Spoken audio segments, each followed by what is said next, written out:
ನಾನು ಕುಡಿದ್ರೆ ನನಗೆ ನಾನೇನ್ ಮಾಡ್ತೀನಿ ಅಂತ ಗೊತ್ತಿಲ್ಲ. ಭಯವೇಕೆ ಏನಾಗಬಹುದು? ಏನ್ ಮಾಡ್ಬಿಡ್ತೀಯ? ನಿಮ್ಮ ಪೇಮೆಂಟ್ ಹೇಳಕ್ಕೆ ನಿಮ್ಗೇನು ನೋವಾಗಬಹುದು. ನನ್ನ ಚಾನಲ್ಗೆ ಸಬ್ಸ್ಕ್ರೈಬ್ ಆಗಿ ಅಂತ ನಾನು ನಿಮ್ಮ ಹತ್ರ ಕೇಳ್ತಾ ಇಲ್ಲ. ನನಗೆ ಗೊತ್ತಿದೆ ಅಂತ ಗೊತ್ತಿರೋನ್ಗೆ ಏನು ಗೊತ್ತಿರಲ್ಲ. ನಾನು ಮಾಡಿರೋ ವಿಡಿಯೋ ವ್ಯೂ ನೋಡ್ಬಿಟ್ಟು ಕಮೆಂಟ್ ಮಾಡಿ ಅಂತ ನಾನು ಹೇಳೋದು ಇಲ್ಲ. ತನಗೆ ಗೊತ್ತಿಲ್ಲ ಅಂತ ಗೊತ್ತಿರೋನ್ಗೆಲ್ಲ ಗೊತ್ತಿರುತ್ತೆ. ನಾನು ವಿಡಿಯೋ ಮಾಡಿರೋದು ನಾನು ಒಬ್ಬ ಸಬ್ಸ್ಕ್ರೈಬರ್ ಆಗಿ ಈಗ ಯೂಟ್ಯೂಬರ್ ಆಗಿದ್ದೀನಿ. ಯೂಟ್ಯೂಬರ್ಗಳು ಏನೇನ್ ಆಗ್ತಾವ್ರೆ ಅನ್ನೋದನ್ನ ತಿಳ್ಸಕ್ಕೆ ಕಾಲದಿಂದನೂ ನನ್ನ ಮಕ್ಕಳು ಸುಳ್ಳು ಹೇಳ್ಕೊಂಡೇ ಬಂದ್ಬಿಟ್ಟಿದ್ದಾರೆ. ಸಬ್ಸ್ಕ್ರೈಬರ್ ಯೂಟ್ಯೂಬರ್ ಆಗಿರುವ ಯೂಟ್ಯೂಬ್ ಚಾನೆಲ್ಗೆ ಸ್ವಾಗತ. ಇವತ್ತು ನಾನ್ ನಿಮ್ ಜೊತೆ ಹಂಚ್ಕೊಂತ ಇರುವ ಮಾಹಿತಿ ಏನಪ್ಪಾ ಅಂದ್ರೆ, ಪಾಪ ಮಾಡಿರೋರೆ ಅದಕ್ಕೆ ಶಿಕ್ಷೆ ಅನುಭವಿಸೋಣ, ಆದ್ರೆ ನ್ಯಾಯ ಮಾಡಿ ತೀರ್ಕೊಡಕ್ ನಮಗೆ ಯಾರಿಗೂ ಇರೋದೇ ಇಲ್ಲ. ಸೋಷಿಯಲ್ ಮೀಡಿಯಾ ಪ್ಲಾಟ್ಫಾರ್ಮ್ ಬಂದಿರೋದು ಎಲ್ಲರೂ ಒಂದು ದುಡ್ಡು ಮಾಡಕ್ಕೆ, ಎರಡನೇದು ಹೆಸರು ಮಾಡಕ್ಕೆ. ನಾನು ಇವತ್ತವರೆಗೂ ಒಬ್ರಿಗೆ ಅನ್ಯಾಯ ಮಾಡಿಲ್ಲ, ಒಬ್ರು ಅನ್ನ ಕಿತ್ಕೊಂಡಿಲ್ಲ.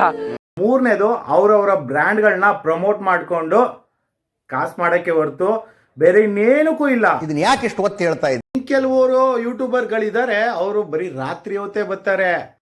ಅದೇನೋ ಹೇಳ್ದ ಅವನು, ಅವ್ರಾದ್ರು ಓಪನ್ ಬಡ್ಕಂತಾರೆ ಅವ್ರ ಕೆಲಸ ಏನು ಅಂತ. ದುಡ್ಡು ಕೊಟ್ಟು ಜನನ್ ಕರ್ಸ್ಕೊತಾರೆ. ಎಸ್ಪೆಷಲಿ ಯೂಟ್ಯೂಬ್ ಅಲ್ಲಿ ಏನಪ್ಪಾ ಅಂದಾಗ ಫಸ್ಟ್ ಹೇಳ್ತಾರೆ ನನ್ನ ಚಾನಲ್ಗೆ ಸಬ್ಸ್ಕ್ರೈಬ್ ಆಗಿ, ನಾನು ಕೊಡೋ ಮಾಹಿತಿಗಳು ಹೇಗಿದೆ ಅಂತ ತಿಳಿಸಿ ನನ್ನ ಹಂಗೆ ಬೆಳೆಸಿ ಅಂತಾರೆ.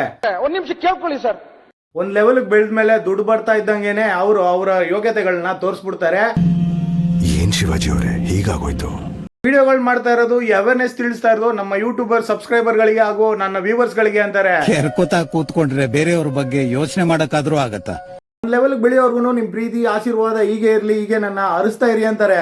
ಒಂದ್ ಲೆವೆಲ್ ಬೆಳೆದ್ಮೇಲೆ 1740 ಕೋಟಿ ಡಿಕ್ಲೇರ್ ಮಾಡಿದೀನಿ. ಇವತ್ತವರೆಗೂ ಯಾವ್ದೇ ಯೂಟ್ಯೂಬರ್ ಆಗ್ಲಿ ಈ ಯೂಟ್ಯೂಬ್ ಇಂದ ನಾನು ಇಷ್ಟು ಲಕ್ಷ ಬಂದಿದೆ ಅಂತ ಯಾಕೆ ಡಿಕ್ಲೇರ್ ಮಾಡ್ಕೊಳ್ಳಲ್ಲ? ಈ ಮಾಲ್ ಅಲ್ಲಿ 1000 ಕೋಟಿ ಸಂಪಾದನೆ ಮಾಡಿದೀನಿ. ಈ ತರದ ದುಡ್ಡುಗಳು ಈ ಯೂಟ್ಯೂಬ್ ಇಂದ ಹಾಗೂ ನಮ್ಮಂತ ವ್ಯೂವರ್ ಹಾಗೂ ಸಬ್ಸ್ಕ್ರೈಬರ್ ಇಂದಾನೇ ಬರ್ತಾ ಇದೆ ಅನ್ನೋದನ್ನ ಡಿಕ್ಲೇರ್ ಮಾಡ್ಕೊಳ್ಳಕ್ಕೆ ನಿಮ್ಗೆ ಯಾಕೆ ಭಯ? ಚಾನೆಲ್ ಹೋಗ್ಬಿಡುತ್ತೆ ಅಂತನಾ? ನಾವು ಯಾವ ರೈಡರ್ಗಳಿಗೂ ಕಡಿಮೆ ಇಲ್ಲ. ಒಬ್ಬ ಪೊಲಿಟಿಷಿಯನ್ ಎಲೆಕ್ಷನ್ ನಿಲ್ವಾಗ ಜನರಿಂದ ಜನರಿಗೋಸ್ಕರ ಅಂತಾನೆ ಹೇಳ್ಬಿಟ್ಟು ಓಟ್ ಕೇಳಕ್ ಬರ್ತಾನೆ. ಎಲ್ರಿಗೂ ಬೇಜಾರು, ಕಣ್ಣಲ್ಲಿ ನೀರು. ಅದೇ ತರನೇ ಒಬ್ಬ ಯೂಟ್ಯೂಬರು ನನ್ನನ್ನು ಬೆಳೆಸಿ ನನ್ನ ಚಾನಲ್ಗೆ ಸಬ್ಸ್ಕ್ರೈಬ್ ಆಗಿ ನನ್ ಕೊಡೋ ಮಾಹಿತಿಗಳನ್ನ ವ್ಯೂ ಮಾಡಿ ಅಂತ ಹೇಳ್ತಾರೆ. ಇಬ್ರು ಈ ಕಾಲದಲ್ಲಿ ಒಬ್ರೇ ಆಗ್ಬಿಟ್ಟಿದ್ದಾರೆ. ಈಗ್ಲೂ 3-4 ಲಕ್ಷ ಸಬ್ಸ್ಕ್ರೈಬರ್ ಆಗಿರೋರು ಓಪನ್ ಆಗಿ ಹೇಳ್ಕೊಂಡವ್ರೆ, ನೀವು ಮಾಡ್ತಾ ಇರೋ ವ್ಯೂ ಇಂದಾನೆ ನಾನು ಈ ಮನೆ ತಗೊಂಡಿದ್ದೀನಿ, ನೀವು ಮಾಡ್ತಾ ಇರೋ ವ್ಯೂ ಇಂದಾನೆ ನಾನು ಇದನ್ನ ತಗೊಂಡಿದ್ದೀನಿ ಅಂತ ಓಪನ್ ಆಗಿ ಹೇಳ್ಕೊಂಡವ್ರೆ. ಇನ್ ಕೆಲವರು ಬಿಲ್ಡಪ್ಗಳು.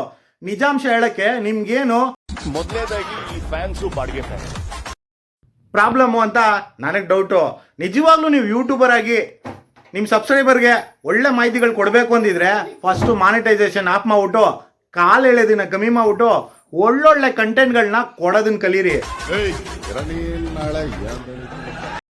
ಒಬ್ಬ ಯೂಟ್ಯೂಬರ್ ಆಗಿ ಇನ್ನೊಬ್ಬ ಯೂಟ್ಯೂಬರ್ಗೆ ಕೊಡ್ತಾ ಇರುವ ಒಂದು ಸ್ಮಾಲ್ ಸಂದೇಶ. ಭಯವೇಕೆ ಏನಾಗಬಹುದು, ತಲೆ ಹೊಡಿಬೇಡಿ, ಎರಡು ಬಿಟ್ಟು ಇನ್ನೇನು ಮಾಡ್ತೀರಾ ಮಾಡ್ರಿ. ಸಾವಿಗಿಂತ ಮೇಲೆ ಏನಾಗಬಹುದು. ಮೊದಲು ಹೇಳ್ತಾ ಇದ್ದೀನಿ, ಈಗಲೂ ಹೇಳ್ತಾ ಇದ್ದೀನಿ, ಪ್ಲಸ್ ಆರ್ ಮೈನಸ್ ಪಬ್ಲಿಸಿಟಿ ಅಂತೂ ಇದ್ದೇ ಇರ್ತೀವಿ.